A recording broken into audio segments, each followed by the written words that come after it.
नमस्कार, मैं हूं राहुल शर्मा। आप देख रहे हैं एसपी9 न्यूज। स्वागत है आप सभी का आज की इस बड़ी खबर में। और बड़ी खबर की शुरुआत हम करेंगे राष्ट्रपति चुनाव से। राष्ट्रपति चुनाव को लेकर सत्ता पक्ष की तैयारी बहुत बड़े हद तक हो चुकी है। सत्ता पक्ष जैसा चाह रहा है वैसा काम होता चला जा रहा है।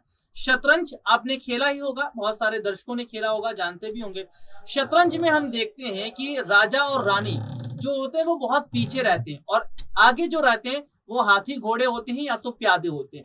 तो ऐसे में राजा जो है वो पीछे रहकर अपने एक एक प्यादों को धीरे धीरे आगे बढ़ाता चला जा रहा है और हाथी घोड़ों का भी रह रहकर इस्तेमाल किया जा रहा है। तो ये शतरंज का पूरा खेल होता है।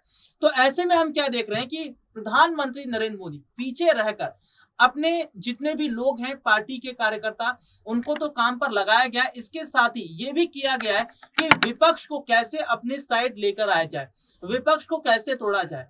राष्ट्रपति चुनाव से पहले ये देखा जा रहा था कि विपक्ष की मजबूत पोजीशन जरूर थी। विपक्ष की मजबूत स्थिति को देखकर सत्ता पक्ष के होश उड़े हुए थे। और तो और ये तक देखने को मिला था कि किस तरह बहुत बड़े हद तक चीजों में बदलाव देखने को मिला था।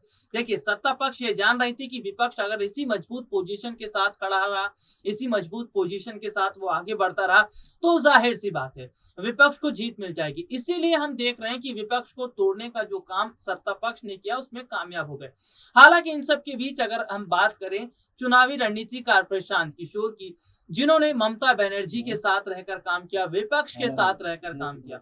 दरअसल चुनावी रणनीतिकार प्रशांत किशोर बहुत पहले से विपक्ष के लिए काम कर रहे हैं और वो जानते हैं कि आज एक लोकतांत्रिक देश में विपक्ष को मजबूत रहना कितना जरूरी है। इसीलिए वो विपक्ष को धीरे धीरे मजबूत कर रहे हैं, अपने आइडियाज को लेकर काम कर रहे हैं। और देखने को भी मिला था कि जब बंगाल में विधानसभा चुनाव थी उस वक्त उन्होंने बीजेपी का साथ नहीं दिया, ममता बनर्जी का साथ दिया और ममता बनर्जी की चुनाव में जीत हुई। तो प्रशांत किशोर का ये मानना है कि विपक्ष को एकजुट होकर काम करना पड़ेगा, एकजुट होकर आगे बढ़ना पड़ेगा। और जाहिर सी बात है विपक्ष अगर इसी एकजुटता के साथ आगे बढ़कर काम करेगा तो उसको बहुत बड़ा फर्क जरूर देखने को मिलेगा।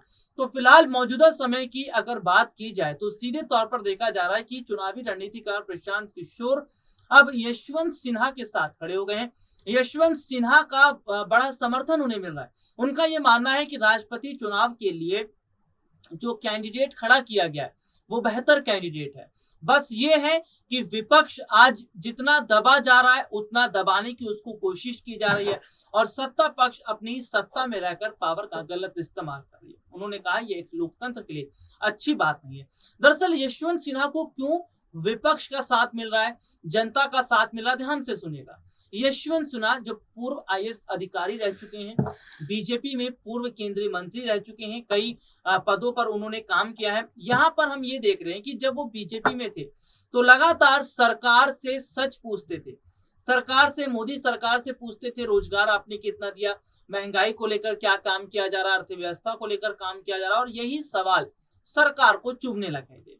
इसीलिए उन्होंने यशवंत सिन्हा को साइडलाइन कर दिया और आखिरकार देखने को मिला कि यशवंत सिन्हा ने खुद ब खुद बीजेपी का साथ छोड़ दिया। लेकिन यशवंत सिन्हा ने कभी सच्चाई का साथ नहीं छोड़ा। आज भी लगातार वो बात करते हैं भारत की मौजूदा हालात को लेकर, भारत की मौजूदा स्थिति को लेकर। और यही वजह है कि आज जनता के मुद्दों पर बात करना ही यशवंत सिन्हा को अच्छा रिस्पॉन्स मिल रहा है और विपक्ष और जनता उनके साथ खड़ी है। हालांकि देखना होगा कि आखिरकार चुनाव में जीत किसकी होगी। लेकिन ये कहा जा रहा है कि अगर लोकतांत्रिक और संवैधानिक तरीके से चुनाव हो राष्ट्रपति के तो जीत विपक्ष की होगी। आज के लिए इतना ही। आपसे फिर दोबारा मुलाकात होगी, तब तक के लिए इजाजत दीजिए। नमस्कार।